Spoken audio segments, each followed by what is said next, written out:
Welcome to பலா cars. இப்போ நீங்கள் பார்க்க போகிற கார் பார்த்தீங்கன்னா மாருதியில் ஸ்விஃப்ட்டை பற்றி தான் பார்க்க போகிறோம். வாங்க வீடியோக்குள்ளே போகலாம். இந்த கார் பார்த்தீங்கன்னா மாருதியில் ஸ்விஃப்ட் மாடல் பார்த்தீங்கன்னா 2020 மாடல். இதோட வேரியன்ட் பார்த்தீங்கன்னா விஎக்ஸ்ஐ வேரியன்ட் தான். ஓனர்னு பார்த்தீங்கன்னா 2 ஓனர் இருக்காங்க. இது ஒரு பெட்ரோல் வண்டி தான். கிலோமீட்டர் பார்த்தீங்கன்னா 57,793 கிலோமீட்டர் ரன்னிங் ஆகிருக்கு. கம்பெனி சர்வீஸ் கடவோட வண்டி இருக்காங்க. இதுக்கு இன்சூரன்ஸ்னு பார்த்தீங்கன்னா 17/5/2025 வரைக்கும் இன்சூரன்ஸ் எடுத்து வச்சிருக்காங்க. இந்த காரோட ப்ரைஸ் என்ன சொல்கிறாங்கன்னா 6,50,000 சொல்கிறாங்க. ரேட்டு குறைக்கணும்னு சொல்லியிருக்காங்க. குறைச்சி பேசி இந்த காரை பை பண்ணிக்கான்னு சொல்லியிருக்காங்க. ஏசி வந்துடும், பவர் ஷேரிங், பருண்டோ, ஏபிஎஸ், ஏர் பேக் வந்துடும், பவர் ஷேரிங் வந்துடும்ருக்காங்க. ரிவர்ஸ் சென்சார் இருக்குது. சீட் கவர்லாம் மாட்டேங்க, கவர் தான் போட்டிருக்கு. ரிமோட் லாக் வந்துடும். டயர் பண்ண பார்த்தீங்கன்னா 4 டயருமே 95% நல்லாயிருக்கும் இருக்காங்க. கார் பார்க்கணும் இடங்கன்னு பார்த்தீங்கன்னா தர்சன் கார்ஸ் ஈரோடு அப்படிங்கிற இடத்துல தான் அந்த கார் பார்க்க முடியும். TN 39 CQ 2475 அப்படிங்கிற நம்பரில் தான் அந்த கார் இருக்குது அப்படின்றாங்க.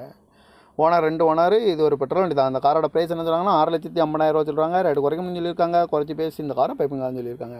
இந்த மாதிரி கார் வீடியோக்கெல்லாம் பல கார் சேனலில் சப்ஸ்கிரைப் பண்ணிச்சுக்கோங்க. தேங்க்யூ ஃபார் வாட்சிங்.